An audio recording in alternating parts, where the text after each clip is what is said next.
আসসালামু আলাইকুম। সব প্রিয় মানুষগুলোকে জানা অনেক অনেক শুভেচ্ছা ভালোবাসা। এই মুহূর্তে রয়েছে তালতলিতে। বন্ধুরা, তালের বিবর্তনে তাল গাছ হারিয়ে গেল, ঘুঘুডাঙ্গা নওগাঁ এখন তালের সাক্ষী হয়ে দাঁড়িয়ে আছে রাস্তার দুই ধারে। সৌন্দর্য বর্ধন করছে বাংলাদেশের সবচেয়ে দৃষ্টিনন্দন তাল গাছের সড়ক হিসেবে।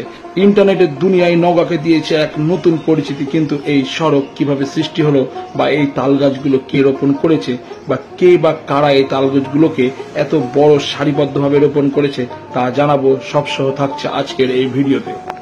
বন্ধুরা, হাজিনগর ইউনিয়নের ছোট্ট একটি গ্রাম ঘুঘুডাঙ্গা। হাজিনগর গ্রাম থেকে ঘুঘুডাঙ্গা যাওয়ার পথে প্রায় 600 তাল গাছ দাঁড়িয়ে রয়েছে, যা প্রতিদিন বৃক্ষপ্রেমী ও ভ্রমণ পিয়াসী সেটা দেখতে আসে। নিয়ামতপুর হাজিনগর ইউনিয়ন পরিষদের সাবেক চেয়ারম্যান, বর্তমান বাংলাদেশের খাদ্যমন্ত্রী ও নওগাঁ জেলা আওয়ামী লীগের সাধারণ সম্পাদক এবং নওগাঁ 1 আসনের সংসদ সদস্য সাধন চন্দ্র মজুমদার 1983 সালে দায়িত্ব পালনকালে হাজিনগরের মজুমদার মোড় থেকে ঘুঘুডাঙ্গা পর্যন্ত প্রায় 700 তালের বীজ রোপণ করেছিলেন। সেই থেকে মহাদেবপুর উপজেলায় একজন বৃক্ষপ্রেমিক ভিক্ষুকের হাতে লাগানো এই তাল গাছগুলো, যিনার নাম গহের আলী, দীর্ঘ 20 বছর ধরে একক প্রচেষ্টায় তালের আঁটি জমিয়ে মজুমদার মোড় থেকে ঘুঘুডাঙ্গা পর্যন্ত সারি সারিবদ্ধ তাল গাছ ও নওগাঁ ও রাজশাহী মহাসড়কের নওহাটা থেকে বেলি ব্রিজ এলাকায় রাস্তা সহ আশপাশের প্রায় 12 কিলোমিটার পর্যন্ত তাল গাছ রোপণ করে তিনি তার অক্লান্ত পরিশ্রমে তাল গাছগুলো বড় করে তোলেন। জি বন্ধুরা, বর্তমানে ঘুঘুডাঙ্গা ঐতিহাসিক স্থান হিসেবে যেটি পরিচিতি পেয়েছে, এবং এখানে অনেক কর্মসংস্থানের সৃষ্টি হয়েছে শুধুমাত্র গহের আলী তাল সাম্রাজ্যের কারণে। 2008 সালে বিটিভির ইত্যাদি ম্যাগাজিন অনুষ্ঠানের মাধ্যমে গহের আলীকে বিরল সম্মানে ভূষিত করা হয় এবং 2009 সালে জাতীয় পরিবেশ পদক দেওয়া হয়েছিল নিঃস্ব এই গহের আলীকে।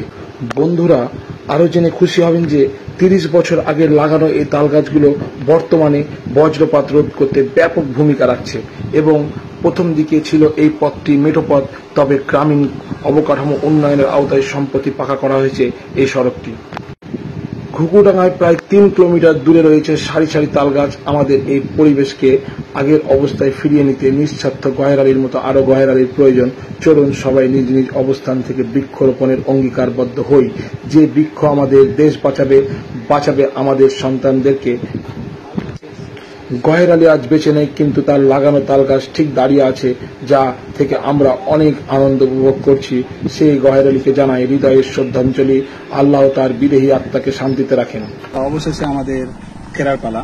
সবশেষে ঘুঘুডাঙ্গা তালতলি নিয়ামতপুর থেকে আমরা আপনাদের সবাইকে বিদায় জানাচ্ছি, এবং আমি বিদায় জানাচ্ছি, এবং এই মুহূর্তে ফিরে যাব নিজ গন্তব্যে।